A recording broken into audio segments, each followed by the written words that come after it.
In section 3, the advanced concepts of blockchain, we completed lectures 7 to 11 where we covered consensus mechanisms, smart contracts, components of blockchain project ecosystem, security in blockchain and top investors, then blockchain benefits, challenges and standards. Now, in section 4, we will now focus on blockchain implementation. Lecture 12, blockchain implementation, 13, phases of blockchain implementation, and 14, blockchain adoptions in the country as well as across the world. So, lecture 12, we will focus on blockchain implementation. Do you know what's an implementation? Like steps to reach the goal. Yeah, it's not a goal basically to build something. So what do Okay. you do? You want to implement something. Now, for example, we have a blockchain. I want to build a blockchain and I want to implement it. So what do you think I should be doing? I think you should start with the development platforms.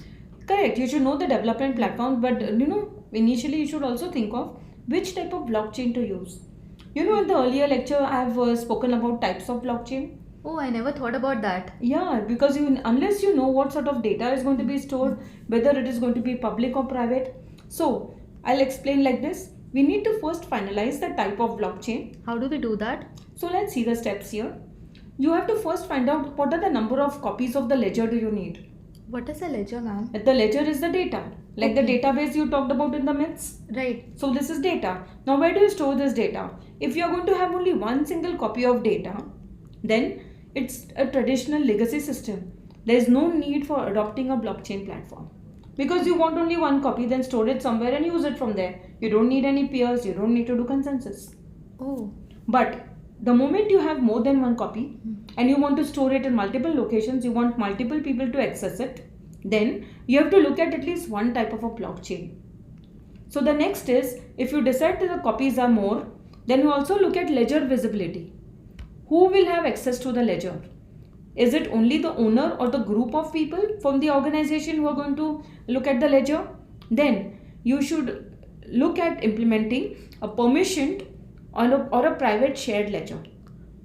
Is this the same permission in private which you talked about in types of blockchain? Yeah, it's the same thing. So it's like something like a closed environment. If you're in a class, then the students from the same class have access to all the notes. Okay. So the notes cannot be given to everybody else. Okay. So like that, the permissioned ledger. So you have an organization, they will implement a blockchain.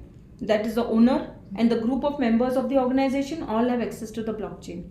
So this is like a permissioned or a private shared ledger.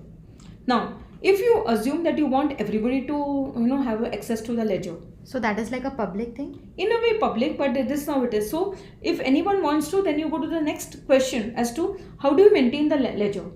Who will maintain this? So like a database, who will maintain it? You have a DBA, the database administrator. Right. So here, who will maintain the ledger? If only the owner is going to maintain the ledger, then it is supposed to have a permissioned or a private or a public shared ledger. Because you want only a few people to maintain it. But if you want anybody else, anybody in the world can maintain the ledger, then you have what is called as a permissionless or a public shared ledger. So now, depending on the data of your organization, the number of members involved, who will access the data, who will use the data, how many copies of data, you can decide whether you really need a blockchain or not. So is this like if it's by any user, the ledger maintenance, here is the concept of consensus coming up? Consensus is everywhere. Okay. So the moment you say blockchain and you want to store data on the peers, whether it is 2 peers or 10 peers or 100 peers, if you want to store the data, you need to carry out consensus, validate the data, and only then store in the network. But the term over here, permissioned or permissionless, means who will be allowed to write into the blockchain.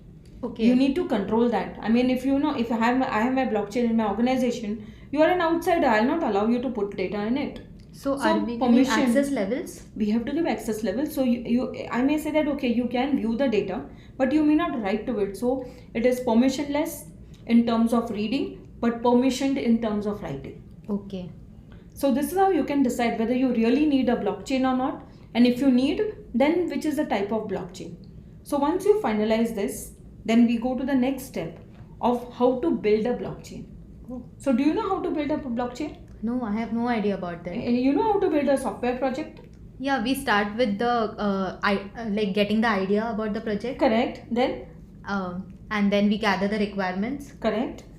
Then we actually build the project. Then we do the final testing and maintenance. Correct. So it's quite similar, but then we don't say it's a project. So here what we do first is we are going to implement the blockchain for a business process. Okay. So the prerequisite is understand the business process. Means we identify the challenges. Now, will blockchain adoption make a difference? We Uh, also carry out cost benefit analysis. So is it like you want to tell that even something other than blockchain can be a better solution? No, it is not another place, but will it really benefit? And how to have the best benefit of it? Okay. So we need to decide that before we build a blockchain. And we also have to identify the use cases. What aspect of the data we want to store in the blockchain. Okay. So this is only the prerequisite. Right. Understanding the business process. Right. So next one is now very important, finalizing the use case. Whether it is one use case for an organization or multiple. So in finalization of the use case, we will identify the limitations of the use case. We'll identify the ecosystem like the assets, the participants and the transactions. And is there any regulation which is going to hamper or aid in the ecosystem?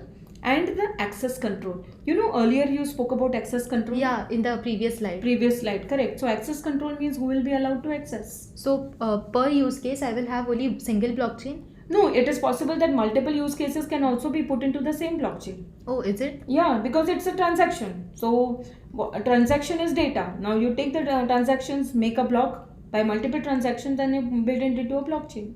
Okay, that's nice. That's right. So now, if you have an organization and you're looking at the prerequisites, you say, okay, I think we need a blockchain.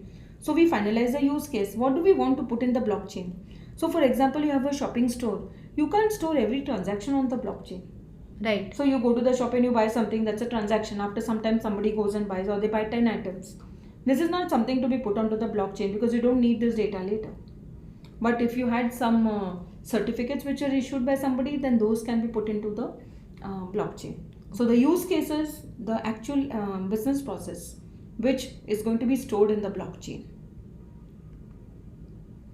Now the next important part is, this is where your earlier experience of developing a blockchain will developing a project will come in.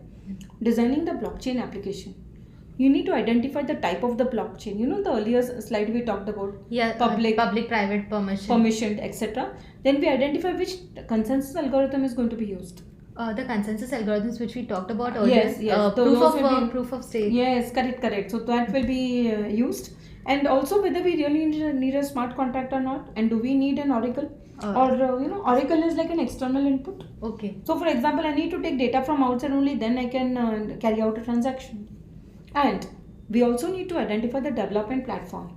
So for example, when you code, you say, okay, I'll use Java, I'll use Python or C++ and code it. So here it is Ethereum and Hyperledger. Yeah, correct. Now you have got some hang of it. So Ethereum, Hyperledger are different platforms. Now these platforms have their own way of coding smart contracts.